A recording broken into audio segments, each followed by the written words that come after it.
오늘 말씀 듣는 시간 갖도록 하겠습니다. 오늘 사무엘상 16번째고요.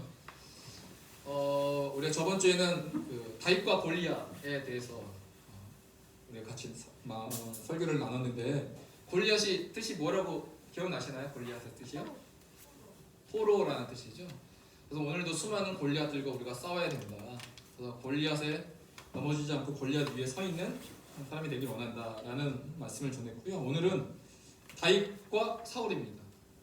골리앗에서 사울로 바뀌었어요. 그것이 오늘 18장의 내용입니다. 사무엘상 18장. 우리 같이 한번, 제가 검은색 글씨, 여러분이 파란색 글씨 교독하도록 하겠습니다. 다윗은 사울이 보내는 곳마다 가서 지혜롭게 행하며 사울이 그를 군대의 장으로 삼았더니 온 백성이 합당히 여겼고 사울의 신하들도 합당히 여겼더라.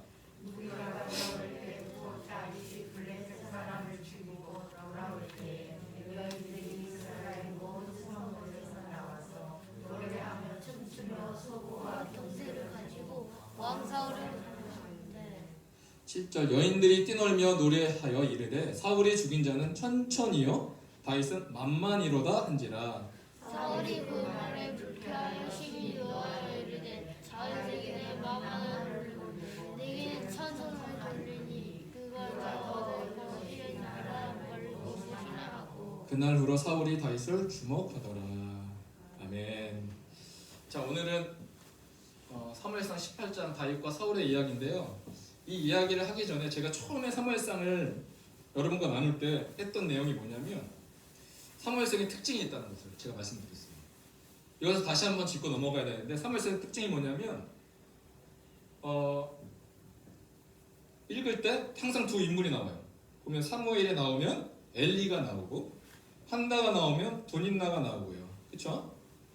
그리고 또 누가 나옵니까? 그리고 사무엘의 어린 시절에 나오면 엘리의 자녀들이 나와요. 이렇게 두 인물을 항상 비교하는 것이 사무엘상의 특징인데, 오늘 이 말씀을 읽어가면서 우리가 무엇을 느껴야 되냐면, 하나님이 어떤 사람을 주목하고 계시는지, 그리고 하나님이 어떤 사람을 배격하고 계시는지, 또한 하나님이 어떤 사람을 사랑하고 계시는지, 반대로 어떤 사람을 미워하고 계시는지에 대한 그 진행의 스토리가 있는 것이 바로 뭐다? 바로 사무엘상 18장의 이야기다라는 것입니다. 오늘 그 18장을 읽어보면요, 느낄 수가 있어요. 어떤 사람을 주목하고 계실까? 누굴 것 같습니까? 다윗이겠죠. 또한 어떤 사람을 배격하실까? 사울의 내용이겠죠. 그리고 어떤 사람을 사랑하실까? 다윗 내용이겠죠. 또 어떤 사람을 미워하실까? 사울의 내용. 이렇게 두 인물을 비교하면서 진행되어진 것이 사무엘상인데, 오늘 18장에도 이런 내용이 전개가 되어진다는 것입니다. 그러면 오늘 다윗과 사울의 비교인데 어떻게 비교가 되느냐? 첫 번째는 하나님의 영의 누구죠? 다윗과 악령으로 사로잡힌 사울의 이야기가 나옵니다. 보겠습니다. 하나님의 영에 감동된 다윗인데요, 오늘 그 16장에 보니까 특별한 사건이 있었어요. 다윗에게 하나님의 그 왕으로서 기름 부음을 받는 사건이 있었는데, 16절 13절에 보니까 사무엘의 기름 뿔병을 가져다가 그의 형제 중에서 그에게 부었더니 이날 이후로 다윗이 여호와 영에 크게 감동되니라. 원래 다윗은요, 하나님과 함께했던 존재예요. 늘 하나님과 동행했던 자인데, 특별히 이날 이후로, 즉 이전과 이후가 오늘 그 기름 부은 사건 이후로 다윗의 인생이 완전히 바뀌는 사건이 있었다. 이것이 16장 13절 기름 부음 받은 사건인데, 성령의 역사는, 그러니까 기름 부음 받았다, 여호와 영에 크게 감동되었다, 이걸 신학적 표현으로 말하면 성령의 역사인데요, 이 성령의 역사는 어떤 특징이 있느냐? 이전과 완전히 다른 길로 인도하는, 특별하게 역사하시는 그 능력이 있다라는 것입니다. 잘 보십시오. 다윗이 고백인데요, 이 기름 부음 받기 이전의 다윗의 삶을 다윗이 고백하는 거예요. 다윗이 이렇게 말합니다. 또 다윗이 이르되 여호와께서 나를 사자의 발톱과 곰의 발톱에서 건져내셨은즉.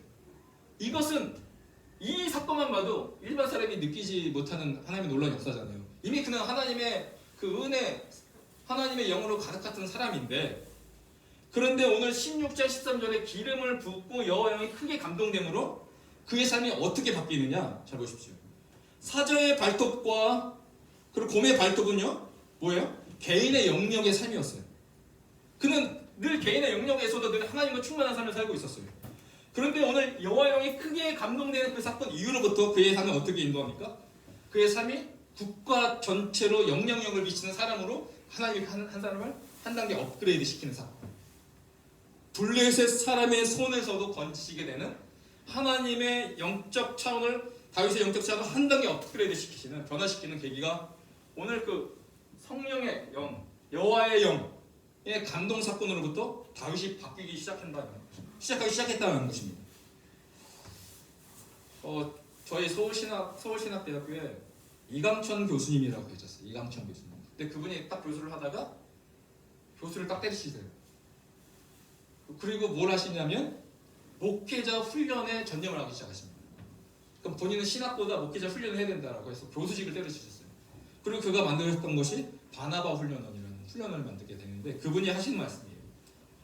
사람이 비전만큼 살고 뭐만큼 이룬다? 기도만큼 이룬다.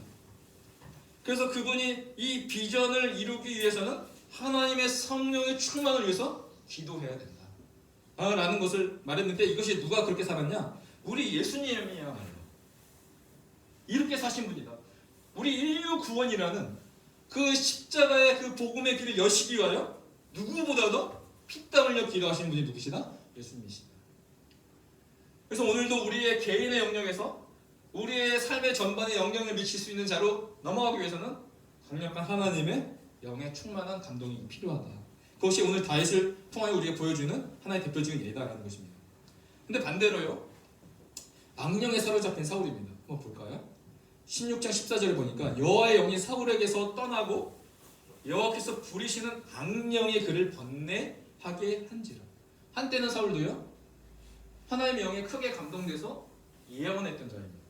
그런데 오늘 그 하나님의 영이 떠나고 악령이 그를 번뇌하게 한 사람으로 바뀌었습니다. 근데 오늘 보니까 14절 이전에 13절 우리 읽었던 그 영이 13절의 말씀을 보면 참 재밌습니다. 이날 이후로 다윗에게 여호와 영이 크게 감동되니까 14절 바로 그 사울에게 어떤 일이 일어납니까? 악령이 그를 번뇌하게 하십니다. 즉 사울은 뭐예요? 하나님의 영을 주시고 그 사명을 감당해야 되는데 감당하지 못하니까 하나님께서 사울 대신 다윗을 선택하시고 그에게 기름 부으시는 사건 라는 것이죠. 그래서 다윗에게는요 여호와 영이 크게 감동된 그날 사울에게는 여호와 영이 떠나게 되는 그 날이 되었다. 그러니까 우리가 이 말씀을 보면 참 무섭습니다. 하나님이 나를 선택하시고 세워오고자 하는 계획들이 있는데 내가 그 일을 위해 내가 충분하게 감당하고 나가면 하나님의 영을 부으신다는 거예요. 근데 내가 그것에 사명을 감당하지 못하면 하나님은 그 촛대를 다른 사람에게 옮기신다. 그것이 다윗과 사울의 이야기다.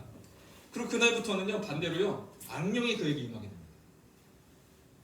한 번의 성령 충만이 여러분 한 번의 성령 충만이 지속되지 않는다는 것을 우리 누굴 통해서 알 수 있어요?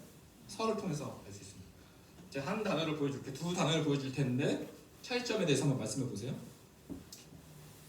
오늘 성령이 다윗에게 임했잖아요. 그러면 성령의 세례와 성령 의로의 세례는 무슨 차이일까요? 성령 의로의 세례는 사도행전 1장에 나와 있어요. 성령으로 세례를 받기까지 기도하라. 우리 주님 말씀하시는데 성령의 세례와 성령 의로의 세례가 차이점 아세요? 틀려도 됩니다. 진짜 이거 알면 여러분이 설교하셔야 돼요. 어떤 차이점이 있을 것 같아요? 의와 의로의 차이점이 있습니다. 또 어떤 차이가 있을까요? 성령의 세례는요 단 위례적인 거죠. 성령의 세례는요 내가 예수를 믿을 때 성령의 세례를 받게 됩니다. 구원으로서의 그 성령의 세례 우리 일생에 단 한 번이에요. 이례적인 거죠. 소유격이죠.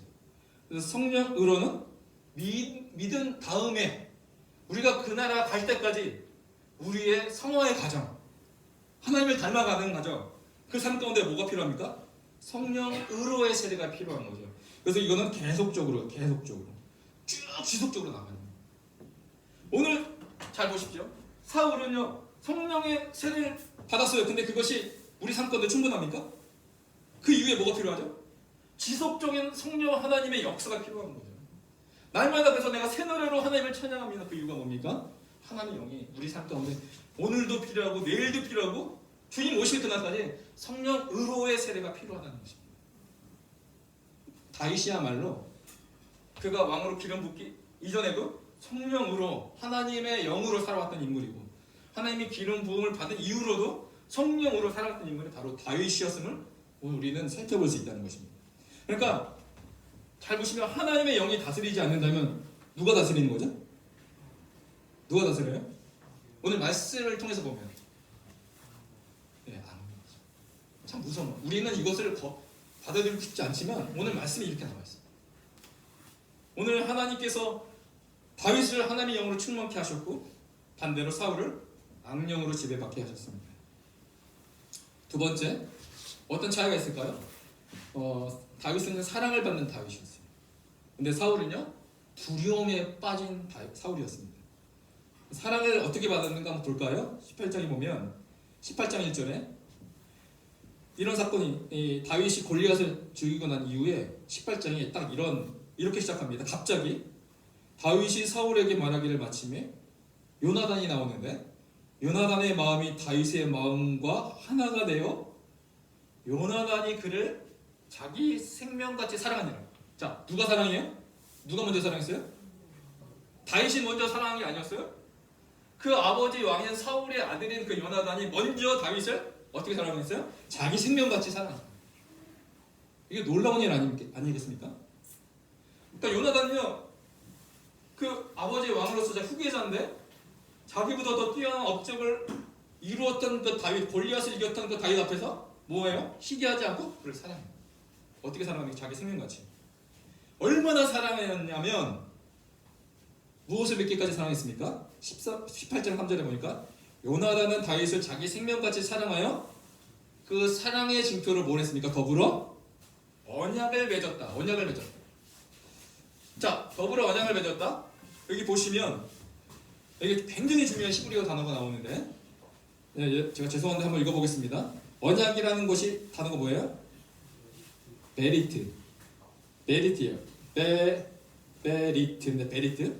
맺었다가 카라트. 틀었구나. 베리트 카라트. 이 언약을 맺었다가 베리트인데 이 베리트의 히브리적 그 뜻이 무엇이 있냐면 어저께 샬롬에 대해서도 우리가 같이 나눴잖아요. 근데 오늘 베리트가 뭐냐면 이런 뜻이 있어요. 이 언약이라는 단어 가운데 하나님이 숨겨주는 하나님의 의미가 있는데 히브리어는 각각의 단어의 뜻이 있거든요. 이게 두 점, 바르라는 뜻이 있는데 이 바르가 무슨 뜻이냐면 아들이라는 뜻입니다. 바르. 그리고 두 번째 요거 있죠. 이게 이제 손이라는 뜻인데 이 요드라는 단어인데 이 요드가 바로 손이라는 뜻을 갖고 있습니다. 요드. 그리고 맨 끝에 단어 여러분 많이 보지 않으셨나요? 우리 하나님은 처음과 마지막에 나올 때 알렙과 타브 할 때 이게 타브 마지막 단어거든요.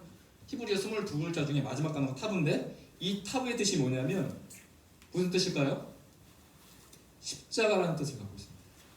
그러니까 언약이라는 이 단어 자체가 무슨 뜻을 갖고 있어요? 언약, 이 베리트인데 아들의 손에 뭐가 있어요? 십자가. 즉, 이 언약이라는 단어 자체가 무슨 뜻입니까? 피가 흐르는 동생. 가죽옷. 하나님의 가죽옷을 입혔다. 이 가죽옷을 통해서 뭐가 흘러요? 피가 흐르는 거죠. 오늘도 이 언약은요. 이 언약을 체결하기 위해서 뭐가 흐르는 단어입니까? 피가 흐르는 단어다. 그러니까 더불어 언약을 맺었다라는 뜻은 무슨 말이냐면 이 언약이라는 뜻이 뭐냐면 이게 정의예요. 언약에 대한 정의예요. 희생 제물을 지금 어떻게 했어요? 여기 이게 둘로 나눴죠. 이렇게 둘로 나눴죠. 둘로 나눠서 그 사이를 너와 나 언약의 당사자들이 그 가운데로 지나감으로써 만약에 너와 내가 맺었던 그 약속들 그 언약을 파기할 시 이 짐승같이 죽음을 면치 못할 것임을 갈라지게 될 것임을 서로 확인하는 약속이에요. 이게 언약이라는 뜻이죠. 그러니까 이 언약은 그 가운데 뭐가 들어가 있어요? 생명이라는 것이 담겨져 있는 거죠. 누가 먼저 이 다윗을 사랑했다고요? 요나단. 그래서 언약은 생명을 담보로 하는 약속인데 이것이 잘 나타나는 것이 창세기 15장에 보면 하나님이 아브라함과 언약을 맺으셔요. 그걸 횃불 언약이라고 말하는데 이렇게 나와 있습니다. 해가 져서 어두울 때에 연기가 나는 화로가 보이며 타는 횃불이 여기 타는 횃불이 이제 이 그림을 이렇게 표시했는데 이 타는 횃불이 어디 사이로 갑니까? 쪼개진 고기 사이로 이렇게 지나가던 거예요. 그날에 여호와께서 아브람과 더불어 뭐 했습니까? 언약했어요. 여기서 이상한 점 없습니까? 제가 이전에 언약의 정의에 대해서 말씀드렸죠. 이 정의를 통해서 이 말씀을 보면 이상한 점이 한 가지가 있어요. 다른 점이 한 가지가 있어요. 무엇일까요? 언약 쪼갰어요? 그런데 지나가는 거죠. 누가 지나가야 되죠? 언약의 당사자들이죠. 근데 오늘 하나님이 아브람과 언약을 체결하시는데 하나님께서 홀로 아브람은 아니고 홀로 지납니다. 이게 과연 무엇을 뜻하는 것일까? 이 언약은 피가 흐르는 동사라고 했습니다. 단어라고 했습니다. 결국은요 이 사건도요 모든 구약의 사건은 누구로 초점을 맞춰야 됩니까? 예수 그리스도. 오늘도 이 하나님이 홀로 지나가신다는 것은 무엇입니까? 결국 이 사건은 예수 그리스도께서 홀로 십자가의 보혈의 피를 흘려주실 것이라는 것을 내포하고 있다는 거예요. 왜 언약을 맺으시죠? 한 가지예요. 내가 너와 특별한 존재가 되고 싶어. 내가 너와 특별한 관계 사이가 되고 싶어. 그래서 언약을 맺는데 그 의미는 뭐냐? 내가 너희의 하나님이 되기 원한다. 내가 너희의 하나님 되기 위해서 내가 뭐 하겠다? 내가 피를 흘리겠다. 오늘 예수 그리스도께서 십자가에 죽으신 이유가 뭡니까? 내가 너희의 왕 되기를 원한다. 내가 너의 구세주가 되기를 원한다. 그래서 우리 주 예수 그리스도 홀로 언약을 맺으신 거죠. 십자가에서. 그렇다면 요나단이요 먼저 더불어 언약을 맺었다라고 했을 때 이 말은 정말로 이렇게 나와 있는 거죠. 다윗을 자기 생명같이 사랑했다. 그래서 언약을 맺었다. 이 말은 정말로 요나단이 다윗과 언약을 맺은 것으로 그 언약을 맺은 것으로 그가 얼마나 다윗을 사랑하는지 자기 생명처럼 사랑하는지 그것이 충분하게 드러난다는 거예요. 언약을 통해서. 그래서 여러분에게 질문하고 싶습니다. 여러분에게는 과연 생명을 걸고 이렇게 언약을 맺어줄 친구가 있으신가요? 제 친구를 봤더니 친구가 별로 없어. 이런 친구가 있을까? 정말로 놀라운 하나님의 사랑입니다. 이 예수님이요 우리에게 언약을 맺고 싶어 하셨습니다. 그래서 우리 인생 가운데 찾아오신 거예요. 이 더불어 언약을 맺다. 제가 처음에 말했던 메리트, 카라트인데 제가 이 성령의 세례와 성령 의로의 세례에 대해서 차이점을 말씀드렸잖아요. 성령의 세례는 단 일회적인 사건이지만 성령 의로 사건은 계속 지속적인 사건입니다. 지속적인 사건. 이와 마찬가지 언약은요. 하나님 우리 언약을 맺으시는 거 단 일회적인 사건이죠. 근데 이 메리트라는 단어보다 더 중요한 것이 뭡니까? 언약을 맺고 있는 그 상태가 계속 지속되는 상황. 그 상황이 더 중요하다는 것이죠. 오늘 그 다윗은요. 하나님을 사랑하고 하나님과의 그 관계 가운데 살아간 것이 가라트. 계속 지속적인 삶을 살아갔다. 그런데 이 사울은 언약, 하나님의 그 성령의 충만을 한번 받았지만 지속적인 삶을 살아가지 않았습니다.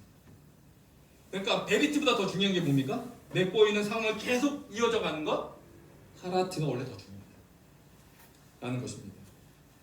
반대로요, 사랑을 받았던 그 다윗 반대로 사울은 어떻습니까? 두려움에 떨었던 사람이 바로 사울입니다. 자, 이렇게 나옵니다. 7절 여인들이 뛰놀며 노래하여 이르되 사울이 죽인 자는 천천히요 다윗은 만만이로다 한지라.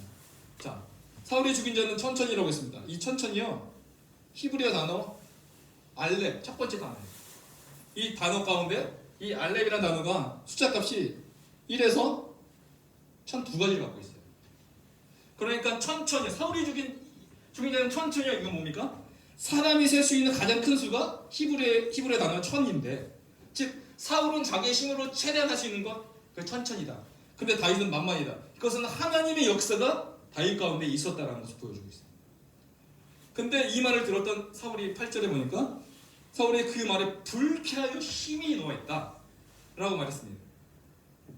그리고 10절에 보니까 그 이튿날 불쾌하고 힘이 노했던 그 다음날 어떤 일이 일어나느냐? 다시 한번 어떤 사건이 일어납니까? 하나님께서 부르시는 악령이 사울에게 힘있게 내리게 됩니다. 화가 나고 불쾌하고 그 다음에 하나님의 영이 아닌 악령에 사로잡히게 됩니다. 그리고 11절에 악령에 사로잡히니까 사울이 뭐 했습니까? 11절 보니까 그가 스스로 이르기를 내가 다윗을 벽에 박으리라 하고 사울이 그 창을 딱 던졌는데 몇 번 던졌어요? 2번 던졌어요. 그러니까 다윗이 그의 앞에서 2번 피하였더라. 여러분 11절을 보니까 지금 이 상황에서 누가 두려워해야 됩니까? 창을 던진 자입니까? 아니면 창을 피하고 목숨을 살려고 피했던 그 다윗이 두려워해야 됩니까? 누가 두려워해야 되죠? 다윗이 원래 두려워해야 되잖아요. 죽을 수 있으니까. 그런데 오늘 그 다음 12절에 보니까 오늘 11절 던진 이후에 12절 보니까 뭐라고 나와 있습니까? 여호와께서 사울을 떠나 다윗과 함께 계시므로 사울이 그를 두려워한다. 오히려 창을 던진 자가 더 두려움이 임했습니다. 두려움했던 사울. 다윗이 아니라 반대로 사울이 다윗을 두려워했습니다. 15절을 보니까 또 그렇습니다. 사울은 다윗이 크게 지혜롭고 행함을 보고 그를 두려워하였습니다. 또 두려워합니다. 16절에 반대로 온 이스라엘과 유다는 다윗을 뭐합니까? 사랑하였다. 28절 보니까 여호와께서 다윗과 함께 계심을 사울이 보고 알았고 사울의 딸 미갈도 그를 사랑했다. 잘 보십시오. 요나단도요 다윗을 생명같이 사랑했습니다. 온 이스라엘도 다윗을 사랑했고 유다도 다윗을 사랑했고 사울의 딸 미갈도 다윗을 사랑했습니다. 그러나 사울만 이 다윗을 사랑하지 못하고 두려워했습니다. 이처럼 사무엘상 18장은 이 다윗과 사울에 대해서 이렇게 비교하고 있습니다. 오늘 결론을 내고 싶은데 왜 이렇게 둘의 차이를 만드는 것이 무엇일까요? 이렇게 다윗과 사울이 다른 이유가 무엇일까요? 많은 사람들은 이렇게 말합니다. 믿음의 차이가 있었을 것이다. 아니야. 순종하는 삶의 태도가 있었을 것이야. 라고 말하기도 합니다. 그러면 이 다윗과 사울의 차이를 만드는 그 차이가 무엇일까? 저는 이렇게 결론을 내렸습니다. 결정적인 차이는 하나님을 경외하는 마음이다. 경외하는 마음. 이 경외가 무슨 뜻입니까? fear God이라고 할 때 fear이라는 단어를 딱 들으면 공포심이 느껴지잖아요. 근데 그런 공포심이 아니라 경외란 공포심이 아닌 존경하는 마음에서 가는 두려움을 뜻한다. 이것이 한자로 잘 표현되어 있는데 경외가 공경할 경, 두려워할 외, 공경의 마음, 사랑하는 마음에 시작한 그 두려운 마음, 존경의 마음이죠. 그러니까 이 fear, 하나님을 경외하는 마음이 다윗과 사울이 정말 달랐다는 것입니다. 그래서 하나님을 경외한다는 것은 이게 제가 브란너 사전에서 제가 찾은 경외에 대한 사전적 의미인데 하나님을 경외한다는 것은 우리 삶의 모든 영역이 있어요. 그 영역이 무엇이 있을까요? 쉽게 말하면 우리 자녀의 문제, 직장의 문제, 가정의 문제, 그리고 우리 미래에 대한 문제.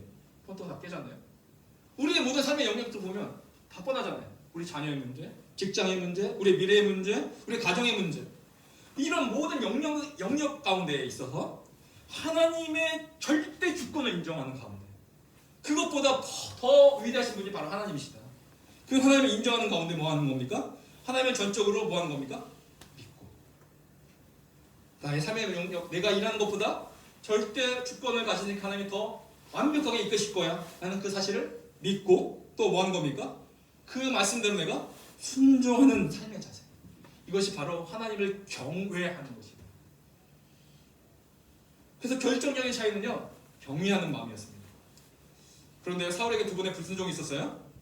첫 번째는 블레셋 전투에서 사무엘이 오기 전에 본인이 제사를 직접 드려요.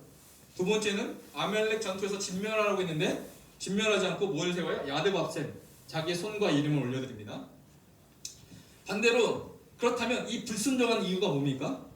이유는 뭐냐면 사울은요 하나님의 반응보다 앞서서 사람들의 반응에 민감하게 반응했던 사람입니다. 볼까요?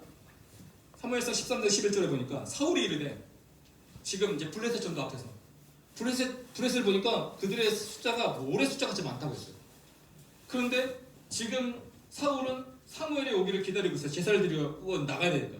근데 7일 동안 안 와요. 이랬더니 그러니까 불안하기 시작합니다. 사람들을 딱 보니까 사람들이 막 웅성웅성거리고 막 어떻게 그 소리를 듣게 됩니다. 그러니까 사울이 이르되 백성은 내게서 흩어지고 지금 사울이 사무엘에게 핑계대는 거죠. 내가 왜 제사를 드렸냐면 내가 이것을 봤어요. 무엇을 봤냐? 백성은 내게서 흩어지고 당신은 정한 날에 오지 아니하고 남 핑계 대는 거죠.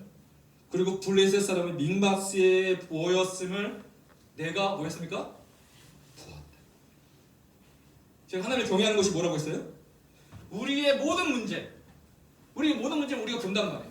우리의 자녀의 문제, 우리의 직장의 문제, 우리 가정의 문제, 우리의 미래의 문제, 이 모든 문제를 절대 주권인 하나님을 믿고 순종하는 것이 하나님을 경외하는 거라 말씀드렸는데, 오늘 사울은 그 백성은 흩어지고 당신은 오지 않고 블레셋 사람들은 정말 우리 앞에까지 온 것을 봤다. 사울은요, 모든 영역에서 절대 주권인 하나님을 인정하지 못했습니다. 경외하지 못했습니다. 이 말이 맞아요. 내가 하나님을 두려워하며 경외하면 세상이 나를 두려워하잖아요. 내가 세상을 두려워하면 세상을 나를 깔고 그리고 하나님 나를 버리십니다. 철저하게 보여준 인물이 바로 사울의 삶이었다. 반대로 다윗은요, 하나님을 경외하는 자였습니다.